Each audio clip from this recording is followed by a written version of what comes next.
Dieu lui dit, lève-toi! Shmuel, tu restes assis, voici le oint de Dieu! L'archouma de l'archouma. Après, il se calme, il lui dit, Hamor, t'es un âne. On devient roi juif en préférant se faire tuer, brûler, plutôt que de faire mal à son prochain, lui faire honte en public.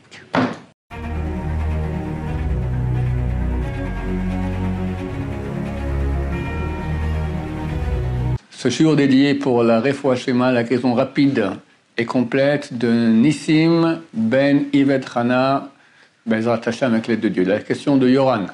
Bonjour Rav, j'ai une petite question. On a vu que David Ameller il dit que c'est très grave de se moquer. Non, si on se moque d'un ami devant lui, mais c'est pour rigoler. Est-ce que c'est autorisé ou c'est grave? Je pense que c'est très grave. Je vais t'expliquer pourquoi. D'abord se moquer, pas pour rigoler, d'accord? Quand la personne, on sait qu'elle va souffrir de cela, en public, c'est pire que tout. C'est pire que tout. Il faut savoir qu'Hachem met un accent particulier, mais tu veux souligner, sur la relation entre l'homme et son prochain. Ça passe au-dessus de tout. Dieu se fait appeler dans la Torah le défendeur des veuves et des orphelins. Et Sagesse Israël l'ont dit, c'est pas forcément la veuve et l'orphelin. Toutes les personnes qui sont comme une veuve et un orphelin, qui sont des personnes qui, la vie est dure pour eux. Vient quelqu'un maintenant, leur fait mal, c'est Dieu qui s'en occupe. C'est terrible. C'est terrible. Faut pas jouer avec ça. Maintenant, dans ton cas, tu dis, oui, mais lui, maintenant, c'est pour rigoler. Mais est-ce qu'il n'est pas touché par ça? En public? Faire honte à quelqu'un en public, c'est considéré comme un assassinat. Il y a une discussion entre les rabbins, les grands décisionnaires de notre génération, est-ce que c'est... Il y a un règle de Baal et Avor. Si quelqu'un, je te dis à toi maintenant, Yoran, va tuer Shlomo, ou je te tue. Tu dois préférer te faire tuer. Donc, si quelqu'un vient, te met un pistolet sur la tempe, te dit, va faire honte en public à Shlomo, ou je te tue. Est-ce qu'il faut se faire tuer, oui ou non? Il y a des postes de notre génération qui disent, c'est préférable de se faire tuer. Parce que c'est comme un assassinat. Alors toi tu dis, non mais c'est pour rigoler. Oui, mais lui maintenant, il souffre de ça ou pas? D'habitude, on rigole des gens qui sont comme la veuve et l'orphelin, des gens faibles. Le caïd de la bande, tu ne vas pas te moquer de lui comme ça pour rigoler. Si tu fais ça, il t'envoie un sbang, d'accord? Alors, sur qui on se retourne? Le faible. Le faible. Et on l'enfonce encore plus. Et c'est terrible. C'est écrit que, c'est dans Bava Kama, ce que nous sommes en train de préparer avec Achovel, c'est marqué là-bas que Dieu, qu'il n'y a pas de volatile plus poursuivi dans la nature que les pigeons. Et c'est pour cela que Dieu a ordonné qu'on les sacrifie au temple, parce qu'il aime les pigeons. Dieu aime les poursuivis, n'aime pas les poursuiveurs. Le Chazon Ish, qui était, c'est pour moi dire le plus grand, mais un des plus grands rabbins de la génération, pas passé encore avant. Il est décédé en 1954, si je me souviens bien. Les années 30, il est venu en Israël, et c'est lui qui a créé le monde orthodoxe en Israël. C'est de lui que tout vient. C'était un ange. Le Ruach HaKodesh, un monsieur extraordinaire. Profondeur, beauté d'écriture extraordinaire. Et il écrit que toute sa vie, sa plus grande bataille est arrivée à ne jamais toucher quelqu'un, jamais blesser quelqu'un. C'est très dur, parce qu'il y a des sensibilités. Le matin, t'es passé, et t'as pas fait un sourire à quelqu'un. Il peut te blesser à cause de ça. Bah, toi, t'as d'autres choses dans la tête. Pas faire un sourire à tout le monde. Oui, parce qu'il y en a un qui va être touché par cela. Mais tu dis, mais c'est lui qui a un problème. Ok, en fin de compte, il a été blessé. Alors peut-être que tu es moins coupable que si tu lui as fait quelque chose tu te moquais de lui par exemple, d'accord. Mais c'est le travail du bon juif toute la vie à faire attention à la sensibilité de l'autre. Et où le plus? Dans le couple. Parce que dans le couple, On est extrêmement vulnérable à l'autre, vu qu'on est ouvert. Je ne vais pas mettre des carapaces face à ma femme. Elle aussi. Donc, quand tu dis un mot un peu déplacé, la personne est touchée. Si c'est entre copains, alors on se crée des carapaces. Mais dans le couple, on espère qu'il n'y a pas de carapaces. C'est pas bien s'il y a des carapaces. Forcément, donc, quand tu diras un mot un peu de travers, et la femme peut pleurer pour un oui, pour un non. Même pas pour oui, pour un non. T'as rien dit. Il y a un apprentissage énorme. Et les grands d'Israël faisaient extrêmement attention à cela. Alors, Shlomo Zalman Auerbach, quand sa femme est décédée, il y a une coutume qu'on demande le lit du mort avant qu'on va l'enterrer. On fait des oraisons funèbres et on demande pardon. Il dit, je ne demande pas pardon à ma femme. Il n'y a rien que je lui ai fait que j'ai besoin de demander pardon. Comment quelqu'un peut dire ça devant le lit de sa femme, le lit de mort de sa femme? C'est pas une blague. Il n'y a rien que je lui ai demandé pardon. Jamais je lui ai fait du mal. Jamais. Tu comprends c'est quoi? C'est un grand de Torah. Un grand de Torah. Rien que pour te montrer maintenant un exemple. Sa femme est décédée à l'hôpital. Elle est morte. Il descend les escaliers. Il rencontre un ancien élève. Kodarav, Mazal Tov, j'ai un enfant qui est né. Il fait un grand sourire. Et il l'embrasse. Je suis très content, Mazal Tov, tout ça. Il dit rien que sa femme vient de mourir. Le type qui est avec lui, son attente des Kodarav, un peu quoi. Et pourquoi ce type va souffrir parce que ma femme est morte? Pourquoi il doit souffrir de cela? Ça me concerne à moi, pas à lui. Il affiche un grand sourire, la chaleur. Sa femme vient de mourir. Tu comprends ce que ça veut dire? Moi, je ne comprends pas. Ça me dépasse. Je dis dernièrement dans un cours, je vais le répéter parce que ça m'a beaucoup marqué. Être roi d'un pays, d'un peuple, c'est le top niveau. Tu n'as pas plus grand que le roi. Comment on fait pour être roi? Chez les non-juifs, un temps, on assassinait tous les concurrents. Aujourd'hui, c'est presque la même chose. On les assassine dans les médias, d'accord, on leur tombe dessus, et puis il y a des magouilles. Tu ne peux pas avoir un chef d'État honnête. Ça n'existe pas. Et très souvent, ce sont des assassins, parce qu'il y a aussi tout le service d'espionnage, etc. D'accord, très souvent, on liquide les gens. Bon, on n'est pas au courant de ça, mais c'est clair. Comment on devient roi d'Israël? Le roi David. D'abord, le roi David, jusqu'à l'âge de 28 ans, tout le monde croyait que c'était un bâtard, un mamzer. Quelle souffrance. Quelle souffrance. Dieu dit à Shmuel Navi, qui est enterré là-bas sur la montagne, il dit, va sacrer le fils de Ishaï. Ishaï, c'est le père de David. Un de ses fils, il sera roi d'Israël. Shmuel Navi vient voir Ishaï, lui dit, voilà, je suis venu, Dieu m'a ordonné d'aller sacrer un de tes fils, roi d'Israël. Amène-les-moi. Rang le premier, Eliav. Grand, beau, grande barbe.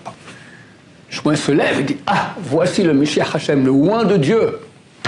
Dieu lui dit, toi tu vois avec les yeux, moi je vois avec le cœur. Ce type-là, il est nerveux. Quoi nerveux? Quelques années plus tard, il va s'énerver contre David une fois. C'est tout. Jusqu'à là, il était parfait, mais Dieu a vu. Je veux pas de lui. Passe tous les enfants. Dieu lui, à chacun, il dit, c'est pas lui, c'est pas lui, c'est pas lui. Le dernier, c'est pas lui. Alors, je me pose la question à Ishaï. Il y a encore un enfant? Il dit non. Écoute, Dieu m'a envoyé sacrer ton fils roi d'Israël. C'est tous tes enfants? Alors Ishaï dit, mais c'est pas possible, j'en ai un, mais c'est un bâtard, et il vient pas de moi. Il y en a un, mais je l'ai envoyé dans les champs, là-bas. On l'a envoyé dans les champs en espérant qu'il se fasse manger par un lion, déchiré par un ours. C'était ce qu'il voulait, Ishaï. Ils font l'appeler. Il rentre David petit comme ça.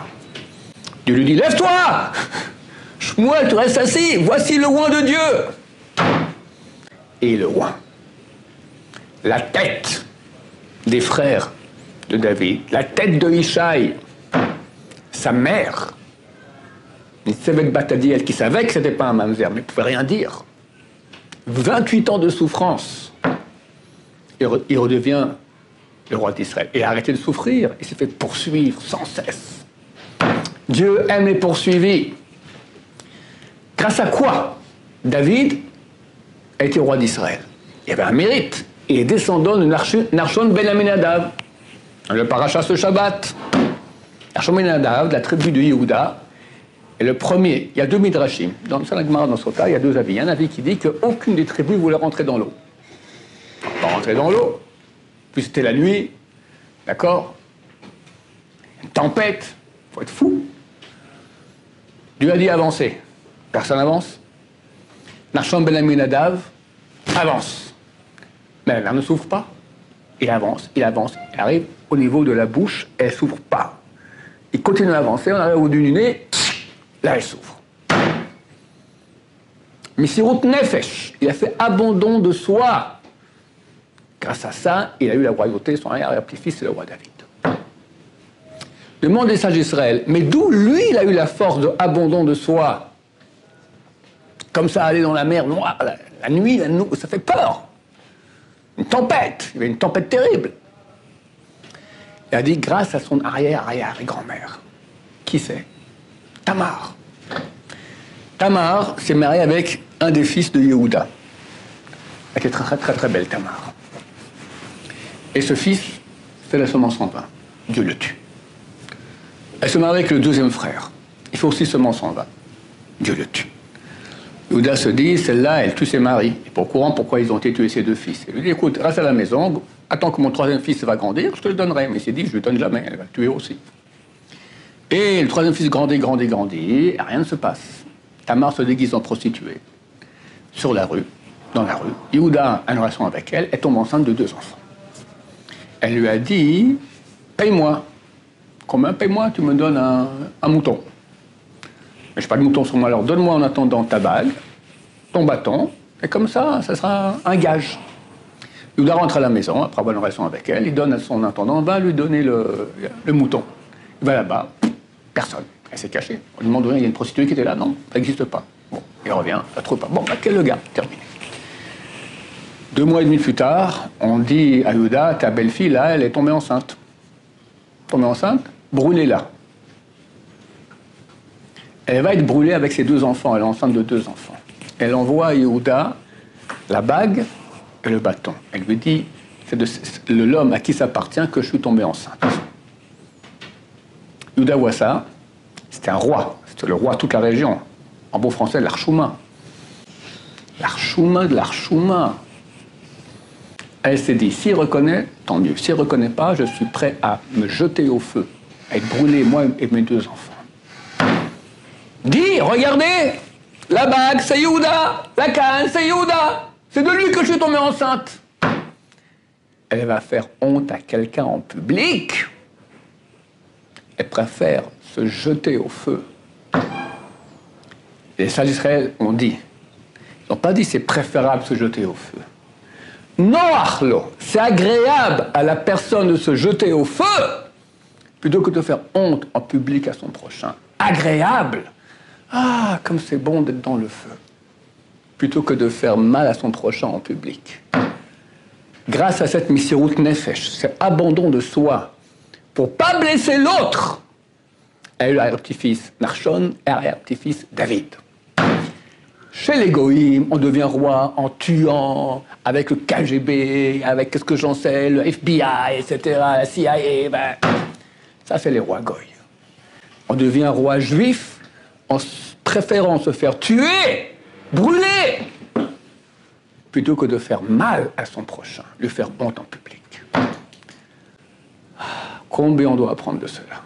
Combien c'est facile de se moquer des gens? C'est un travail terrible. Le plus dur, avec ses propres enfants. On est à la table Shabbat. Un enfant, c'est un enfant.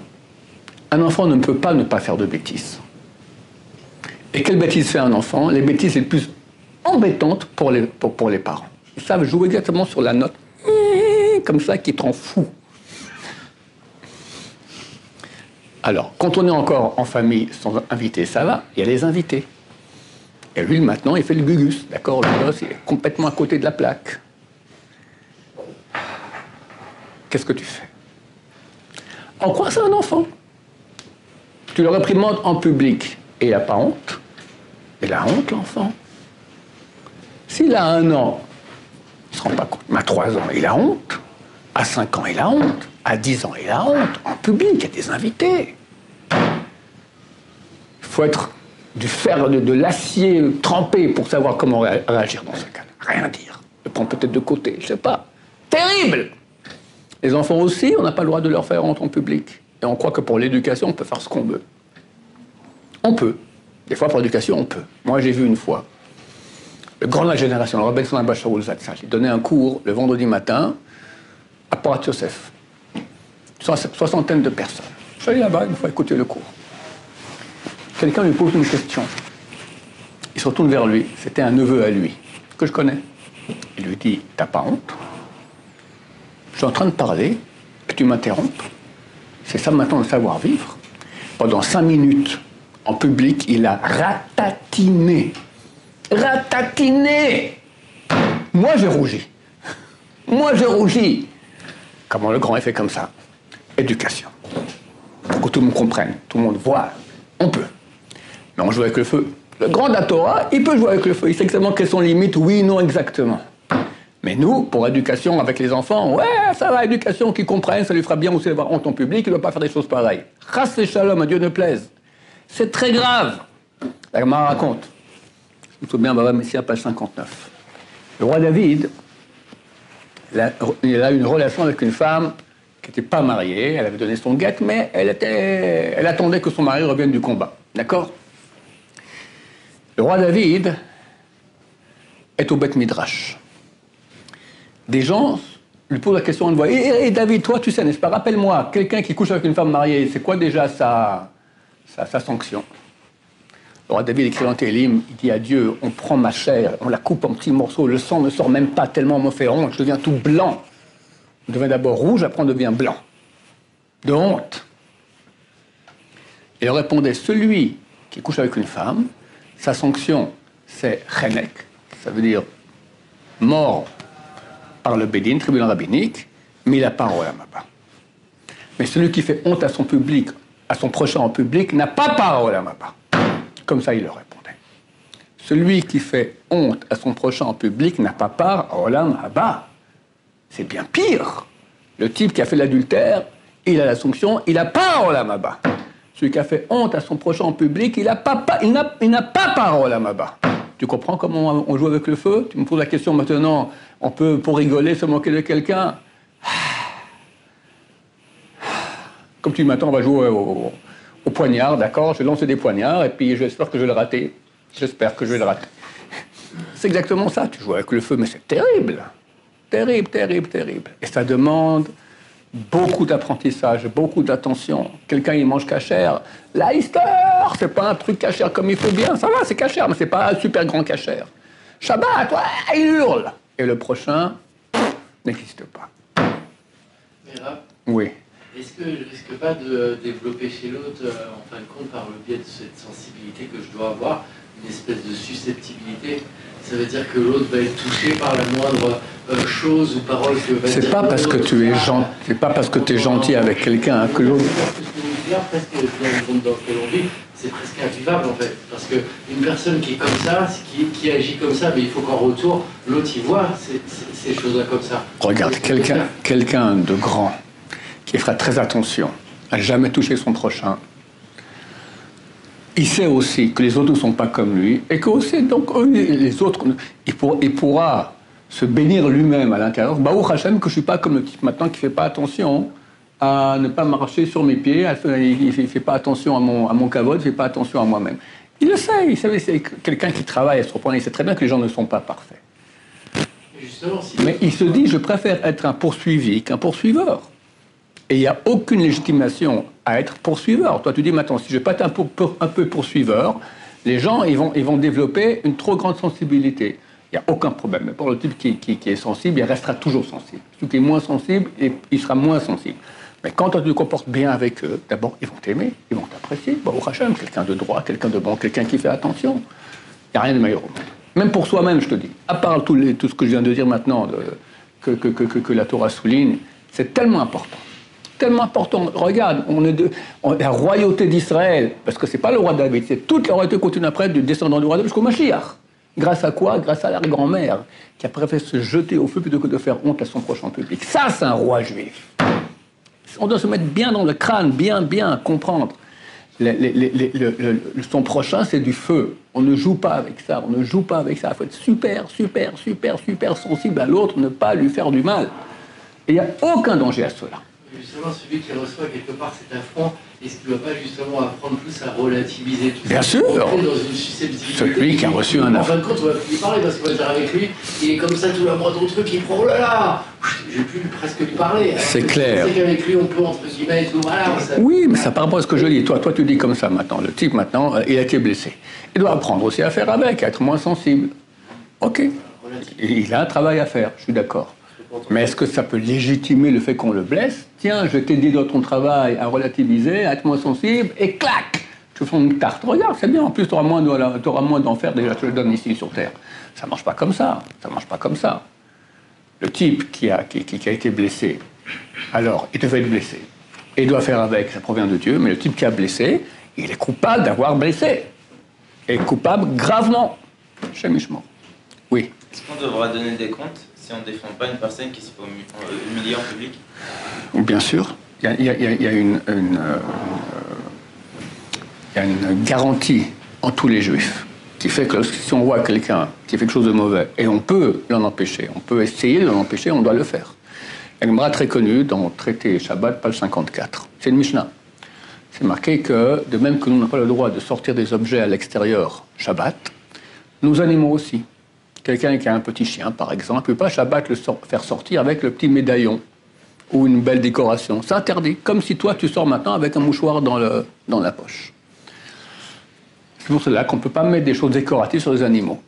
Et la Mishnah dit, et la vache de Rabbi Lazar ben Azaria sortait avec un ruban décoratif entre ses cornes. La Gemara pose la question, c'est quoi la vache de Rabbi Lazar ben Azaria? Rabbi Lazar ben Azaria était extrêmement riche. Il avait des centaines de milliers de têtes de bovins, et chaque année, il donnait au moins 12 000. Quand on a des animaux qui naissent dans nos troupeaux, il faut donner 10% au temple. C'est un sacrifice maaser. D'accord? C'est les sacrifices qu'on amène au temple. Il donnait 12 000 par année. Il avait 12 000 animaux donnés au temple. Donc il y avait au moins 120 000 animaux. Au moins. Alors, tu me dis, c'est quoi sa vache? La vache de Rabbi ben Azaria. Disait sa Israël, c'était pas sa vache, c'est celle de sa voisine. Mais vu qu'il a vu la vache de sa voisine sortir avec le ruban et ne l'a pas fait la remarque, elle a appelé au son nom.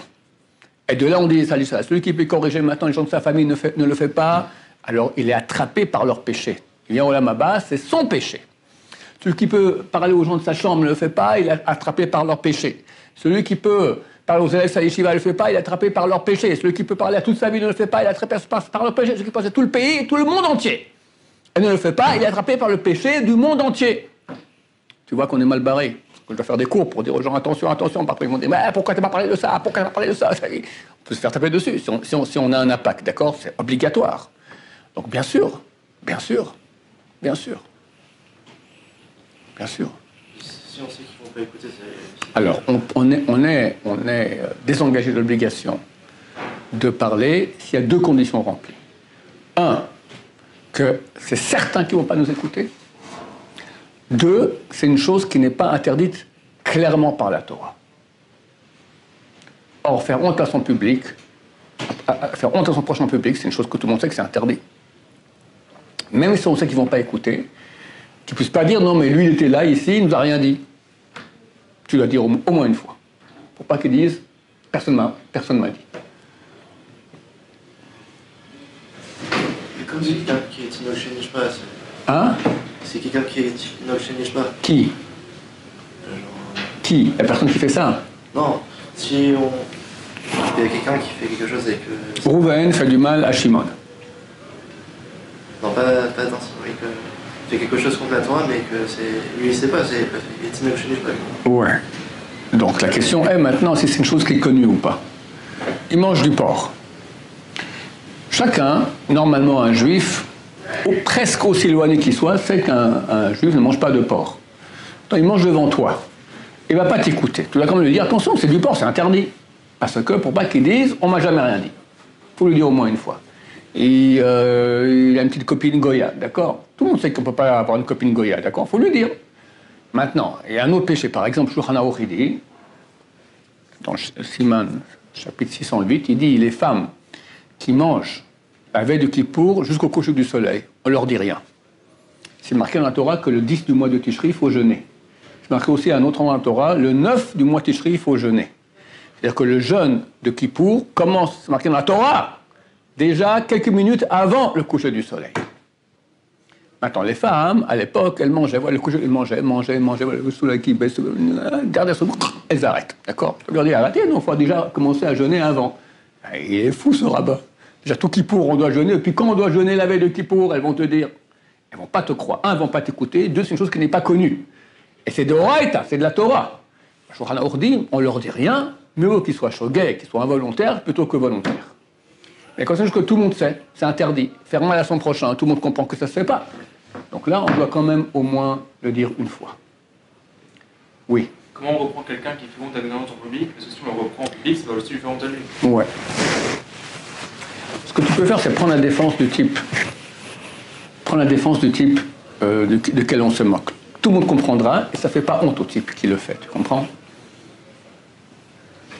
Est-ce que si vous considérez comme faire honte à son prochain, si par exemple il dit on est une bande d'amis, tout ça, tout, et par exemple on dit à son poste, ouais t'as un bolos, par exemple, vous voyez, ouais t'as un âne, comme ça, bon c'est pas méchant quelque part, c'est presque une un bolos, je sais pas ce que c'est, un âne, bolos, tu l'as dit. Ouais, t'es un âne, ça se ouais. fait pas, ça se fait pas, je sais pas, dans le monde orthodoxe, ça se fait pas, c'est très grave de dire ça à quelqu'un, t'es un âne.